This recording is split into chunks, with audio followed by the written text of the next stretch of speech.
Hello and welcome back. We're going to talk about this moment that I know is inevitable, and I think that it happens a lot. And it's that moment in every athlete's, every entrepreneur, every leader's journey where the version of what got you there, the version of what got you to where you're at, stops being the version that can take you to where you want to go. It's uncomfortable, it's confusing, it's often painful, it's riddled with self doubt, with feeling like you're unmoored, there's a lack of a North Star. And what this is called is the identity gap.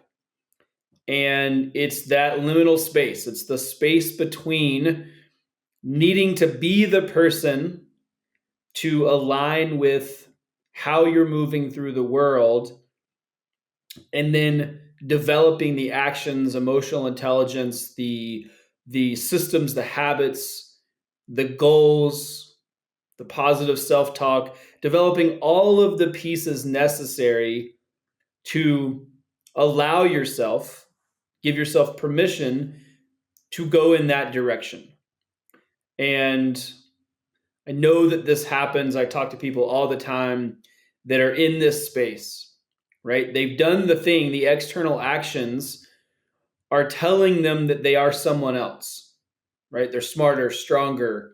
They've grown the business, done the thing, accomplished the goal. They're a better athlete. They're whatever it is, but they're still playing catch up with their identity. They still feel like they are the person that is en route to that thing.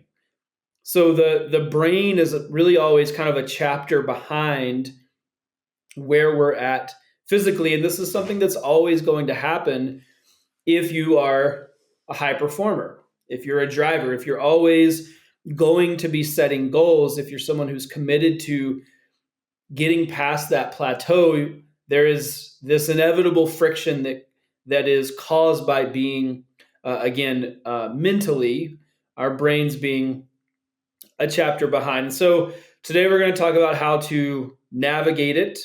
We're going to talk about how to develop the skills necessary to actually see this thing through, and we're going to explore why this internal identity often lags behind your external growth. We're going to talk about how to recognize the signs that you are evolving. We're going to explore, and I'm going to break down the mindset tools needed to step into this next level, this next chapter with clarity and confidence. And so, if you're in a season of transition or reinvention or growth, you're in a season of building, then this episode is going to help you bridge the gap between who you've been and who you are actively becoming. And just to kind of sum that up, or to take that to a final end point, what I think that the clearest way to capture this is that the version of you that succeeded, the version of you that succeeded before or got you to where you're at, is no longer the version that you need. Right? The version of yourself that has accomplished the things that have gotten you to where you're at right now is no longer the version that you need. It is not going to be the person that is going to take you forward. And so there again, there's this friction. And I want you to keep that in mind as we walk through this episode, as you listen. Think about where you're at in that friction. Where are you at in that equation? And again, this can be in all areas of life. This can be in relationships. It certainly happens in business, in our careers. It 100% happens in our athleticism and our identity, that is intrinsically linked to who we are, as individuals. And so, um, let's start to just further flesh out what the identity gap is. Um, Again, it is that uncomfortable space between your old identity and your next identity. And I want you to really focus on that language, and I use that intentionally. Your next identity. It's not your new identity. It is the next version of who you are becoming, right? And I think part of that language, or what makes that language powerful, is that your next identity also means that there is an inherent amount of ambiguity, meaning that we don't quite know what it is. We don't quite know what all of the parts are. We don't yet understand fully how that's going to be formed and how that's going to manifest and how we're going to need to behave and what skills and resources and tools we're going to need to be that person. But we know that it is the next identity. And so, again, I use that language intentionally because I think that there is an inherent opportunity to recognize that it's not a wholesale change. It's not a new person, but it is the next version of the person that we are, given the things that we have stacked, given the wins, given the learning opportunities, given the growth. There is a new version there.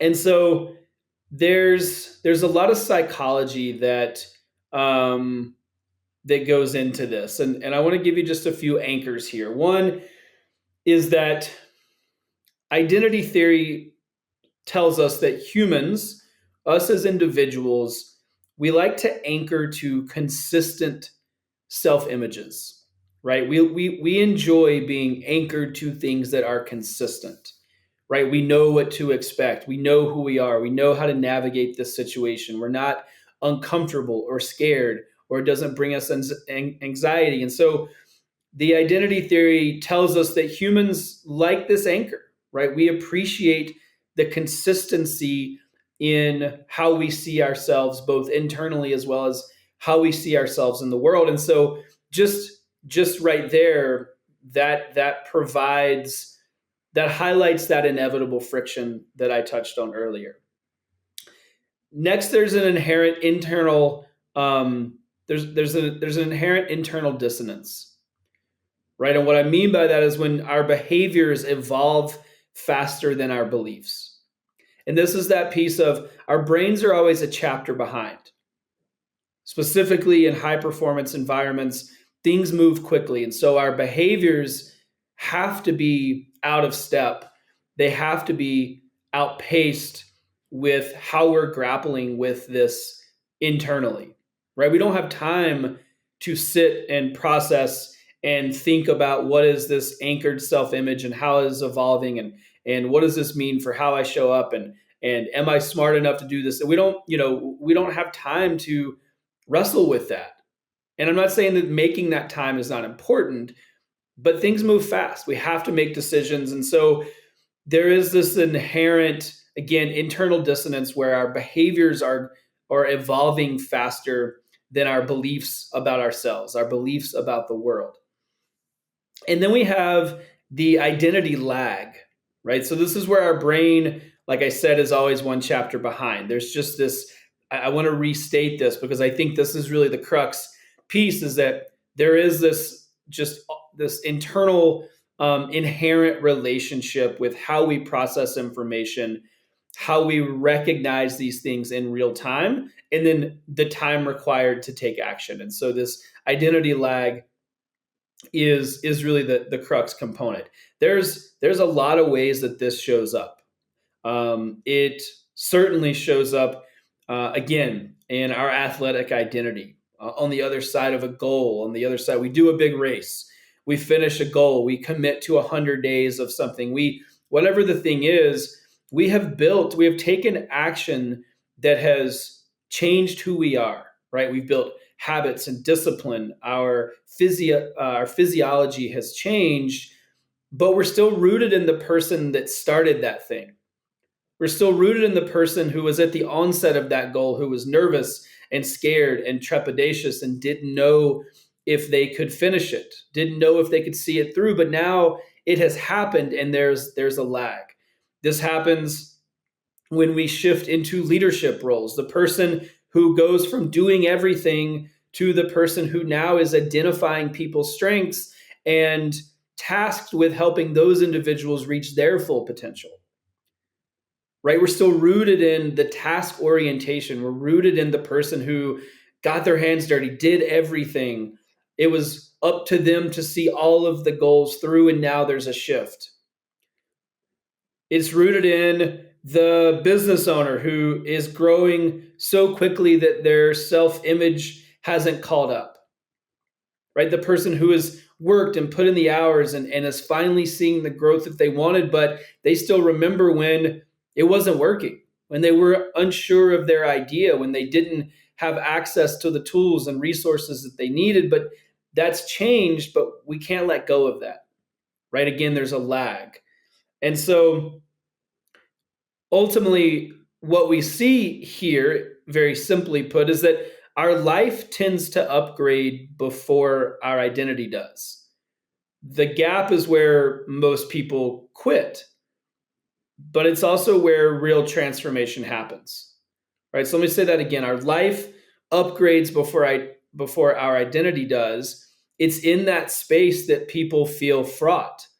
They're not able to recognize what it looks like to step into that new identity, and so they get bogged down. When your life and your identity don't align, it feels very fraught, and that feels like you're not making progress. You can tell yourself that things aren't working, that you're not smart enough, that you don't have the tools, that you're not the person you need to be. And so people quit in that space. But when we recognize, again, that that is an inherent aspect of growth, that's where the biggest transformation happens, when we get to step into that next identity, like I talked about. So let's talk about how it really shows up. I want to give you some really clear understanding of what it looks like, so that you can see these signs and signals in yourself. One of the biggest ways is decision paralysis. Right? I'm not talking about decision fatigue. I'm talking about decision paralysis. What that means is that you're hesitating to make decisions. You're hesitating to move because your old identity doesn't match the choices your new identity needs to make. Right now, I think this can be a bit of a complex thing to wrap your head around, but think about this. Where you're at, again, the actions that you've taken and the actions that you need to take have moved faster. They have outpaced your identity. They've outpaced your brain's ability to comprehend where you're at. Again, there is this lag. And so what is happening is the choices that you need to make to move things forward, the choices for your health, the choices for your business, the choices for hiring, the choices for who you surround yourself with and how you communicate in the relationships that are most impactful. These things don't align with your old identity, right? And so we hesitate, we freeze, because who we think we are and who we need to be are not in alignment. And so we can't quite rectify that. And so we sit, we don't move, we take inaction, which inaction is a choice, right? Inaction is a decision.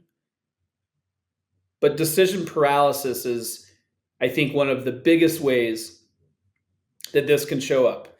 And again, I want you to recognize or work to see yourself in this. Are these any signs that you've recognized? Is it happening right now? Has it happened in the past? Right? Again, you're hesitating because your old identity doesn't match, it doesn't align with the choices that your new identity, your next identity, needs to make. Next, and most prevalent, imposter syndrome, right? More specifically, imposter thoughts. So what's the difference there? So imposter syndrome would tell us that we don't belong there. Imposter thoughts is going to tell us that there is an identity mismatch. So what that means is that we're operating at a level that you haven't self-identified with. Right? So we have imposter thoughts. It's an identity mismatch. It's not that we think that we don't belong. It's that we truly aren't able yet to have the thoughts necessary to align with our current reality. So there's a mismatch, right? And I think this is again, to draw it back, this is the lag. This is the piece that's important to recognize. And when we recognize that, we can pull our thoughts into alignment with the actions required to be the person that we are, to be our next identity. The third piece is that